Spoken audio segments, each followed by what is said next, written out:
Hi, everyone. My name is John, and today I want to share something deeply personal. Something that taught me what love, loyalty, and betrayal really mean. It's the story of my wife, Vivian, her battle with illness, the life we built together, and the shocking way her family revealed their true selves after she passed away. I promise you this, it's not just a story about money. It's about grief, sacrifice, greed, and the surprising ways people show their true colors when they think no one is watching. So, let me take you back. I met Vivian in my late 20s, and from the very beginning there was something about her that drew me in. She wasn't flashy or loud, but she had this quiet strength, a resilience that radiated from her smile, even when I later learned she had every reason not to smile at all.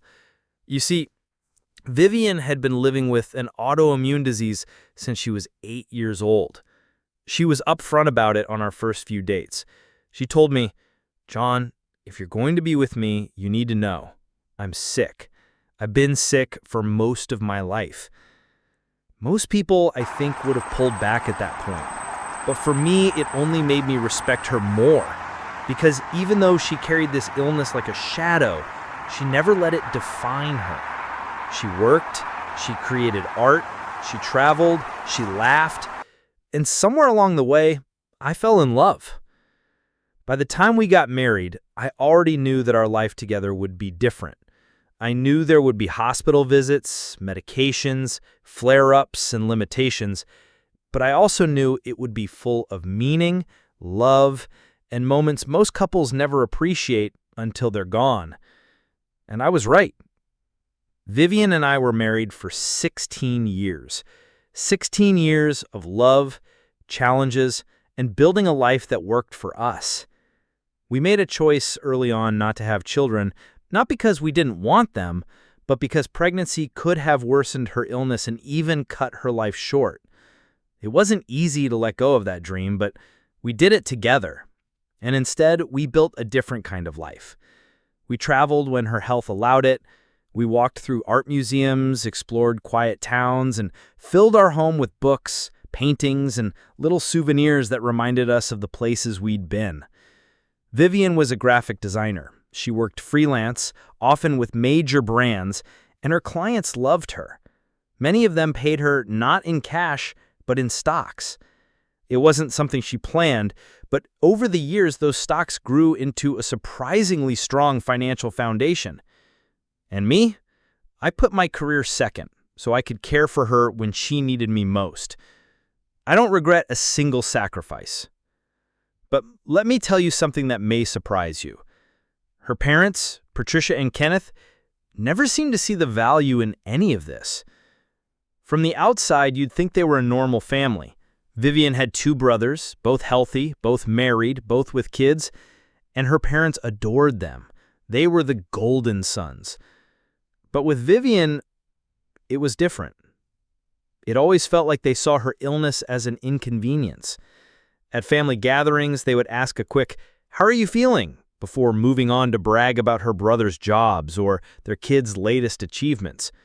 They visited rarely, called infrequently, and when her condition got worse, their distance only grew. I sometimes wondered if deep down they saw her as a lost cause. Still, Vivian loved them. She always remembered their birthdays, invited them over for holidays, and tried to bridge the gap. That's the kind of person she was, always giving even when it wasn't returned. And that's what makes what happened later even harder to accept. The last 2 years of her life were brutal. Her illness progressed quickly, and no matter how many treatments or specialists we tried, nothing seemed to stop it. She was in and out of hospitals, and I became her full-time caregiver. I handled medications, appointments, late-night emergencies, you name it. It was exhausting, but I didn't care. She was my wife, and love isn't just about the easy days. In those final months, when the reality of her mortality was impossible to ignore, we began talking about practical matters. Vivian wanted to make sure everything was in order for when she was gone. She insisted on making a will, and she was very clear about what she wanted. "John," she told me one night, her hand in mine, "you've given me 16 years of love, stability, and sacrifice. You gave me a full life when I wasn't sure I'd even reach 40. I want to make sure you're taken care of." It wasn't about money. It was about gratitude, about trust, about love. So she left the majority of her estate to me, our home, her business assets, investments, and the inheritance she'd received from her grandmother years earlier. But she didn't forget her parents and brothers. She left them smaller amounts, modest sums, and a few family keepsakes, enough to show she remembered them, but not enough to make them rich. I thought that would be the end of it. I thought her family would respect her wishes. I was wrong. 2 months after Vivian's death, I sat in her lawyer's office for the formal reading of her will. Her parents were there, along with her brothers. The atmosphere was tense, but I assumed it was just grief. The lawyer began reading, his voice calm, steady, professional. He went through the usual legal language, then began detailing Vivian's wishes. When he announced that the majority of her estate was left to me, I saw the change immediately. Patricia's face hardened, Kenneth shifted uncomfortably, and her brothers exchanged looks.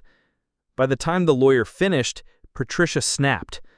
That money belongs to her brothers, not him. Her father chimed in saying family money should stay in the bloodline. I sat there in shock. These were her parents, the people who barely visited her when she was sick, now demanding her estate as though I had no place in her life. The lawyer, unfazed, pulled out a second envelope. Vivian also left specific bequests for her parents and brothers. He read them out loud. Modest amounts of money, some family keepsakes, and heirlooms. Instead of gratitude, their anger deepened. Her parents accused me of manipulating her, claiming I'd influenced her will while she was vulnerable. The same people who ignored her suffering now dared to call me the manipulator. I thought their outrage would fade. It didn't. A few weeks later, I was served with legal papers. Vivian's parents were suing me, claiming her will was invalid. They accused me of undue influence, of controlling her decisions, of taking advantage of her illness. It was devastating. I was still grieving, still trying to adjust to life without Vivian, and now I had to defend myself against the very people who should have been offering support. I hired one of the best estate attorneys in the city. He was confident we'd win. After all, Vivian had been mentally sharp until the very end, and the will was properly executed. But he warned me it wouldn't be easy. And he was right. For months, we went through depositions, hearings, and endless legal maneuvering. Their lawyers tried every angle. They questioned my character, my intentions, even my marriage. But the truth has a way of standing firm. Witnesses testified to Vivian's clarity of mind. Medical records showed she was never coerced. Friends and neighbors confirmed that I was her caregiver and partner while her parents were largely absent. Piece by piece, their case crumbled.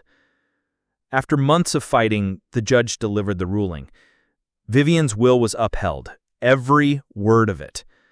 But that wasn't all. Because their lawsuit was frivolous and baseless, the court ordered Vivian's parents to pay my legal fees. And let me tell you, my lawyer wasn't cheap. The amount they owed me was far greater than the small inheritance Vivian had originally left them. Their greed had backfired spectacularly. Instead of gaining money, they lost it. Looking back, I think Vivian knew. She knew her parents' true character, which is why she left them only modest amounts. She wanted to acknowledge them without rewarding their indifference. And when they tried to take more, they lost everything, including their dignity. It's sad, really. They lost their daughter years before when they chose to distance themselves from her illness. And in the end, they lost the chance to honor her memory. Me? I carry her love with me every single day. That's worth more than any fortune in the world. Vivian's legacy remains intact, not because of the money she left, but because her will revealed the truth. Love was rewarded, greed was punished, and justice, in the end, was served.